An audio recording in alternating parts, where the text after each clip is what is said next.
இப்போ சோஷியல் மீடியாவில் ரொம்பவே வைரலாக போயிட்டு இருக்க ரெட்ரோ ஸ்டைல் விண்டேஜ் கப்பல் எடிட்டிங் எப்படி ரொம்பவே சிம்பிளாக எடிட் பண்ணுறதுனா இந்த வீடியோவில் நம்ம பார்க்க போகிறோம். ரொம்பவே சிம்பிளாக எடிட் பண்ணுறது. நம்ம சேனலில் ஃபஸ்ட் டைம் பார்க்குறீங்கன்னா மறக்காமல் சப்ஸ்கிரைப் பண்ணி அப்படியே உங்கள் ஃப்ரெண்ட்ஸுக்கும் ஷேர் பண்ணுங்கள். எடிட் பண்ணுறதுக்கு யூஸ் பண்ண போகிற அப்ளிகேஷன் நேம் என்னென்னு பார்த்தீங்கன்னா கூகுள் ஜெமினி. இந்த அப்ளிகேஷன் நீங்கள் ஃபஸ்ட் டைம் யூஸ் பண்ணுறீங்கன்னா கண்டிப்பாக சைன் இன் பண்ணுற மாதிரி தான் இருக்கும். ஸோ நீங்கள் டெம்பரரி யூஸ் பண்ணுற ஒரு மெயில் ஐடி அண்ட் பாஸ்வேர்ட் கொடுத்து ஃபஸ்ட் லாகின் பண்ணிக்கோங்க. டவுன்லோட் பண்ணி இன்ஸ்டால் பண்ண கூகுள் ஜெமினி ஆப்பை ஓப்பன் பண்ணிங்கன்னா ஃபஸ்ட்டு பேஜ் இந்த மாதிரி தான் இருக்கும்.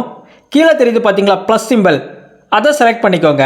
செலக்ட் பண்ணிவிட்டு கேலரி அண்ட் ஃபைல்ஸ்ன்னு இருக்குது பார்த்தீங்களா, அதில் எதிலாச்சும் ஒன்று செலக்ட் பண்ணி எடிட் பண்ண வேண்டிய உங்கள் இமேஜை இம்போர்ட் பண்ணிக்கோங்க. இமேஜை இம்போர்ட் பண்ணதுக்கு அப்புறம் கீழே டிஸ்கிரிப்ஷனில் 3 டைப்பான ப்ராம்ப்ட் கொடுத்துருக்கேன். எக்ஸ்ட்ரா ப்ராம்ப்ட் வேணால் கூட நீங்கள் கமெண்ட் பண்ணி என்கிட்ட கேட்கலாம், நான் உங்களுக்கு டேரெக்டாகவே சென்ட் பண்ணிடுறேன். ப்ராம்ப்டை ஆஸ்க் ஜெமினின்னு கேட்குது பார்த்தீங்களா, அதில் பேஸ்ட் பண்ணிக்கோங்க. பேஸ்ட் பண்ணிவிட்டு கிளாத்தோட கலரோ இல்லை டிசைன்ஸ் ஏதாச்சும் சேஞ்ச் பண்ணால் கூட உங்களால் சேஞ்ச் பண்ணிக்க முடியும். சேஞ்ச் பண்ணிவிட்டு சென்ட் ஆப்ஷன் இருக்குது பார்த்தீங்களா, அதை கிளிக் பண்ணிக்கோங்க. ஜஸ்ட் ஏ செகண்ட்னு காமிக்கும். அவுட்புட் வரதுக்கு கொஞ்சம் டைம் எடுத்துக்கும், ஸோ வெயிட் பண்ணிக்கோங்க.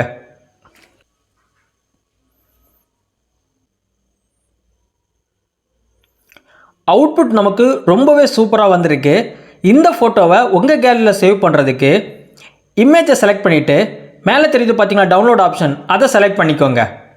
ரொம்பவே சிம்பிள் தான் எடிட் பண்ணுறது. இந்த வீடியோ உங்களுக்கு பிடிச்சிருந்ததுன்னா கண்டிப்பாக நம்ம சேனலை சப்ஸ்கிரைப் பண்ணி அப்படியே உங்கள் ஃப்ரெண்ட்ஸுக்கும் ஷேர் பண்ணுங்கள்.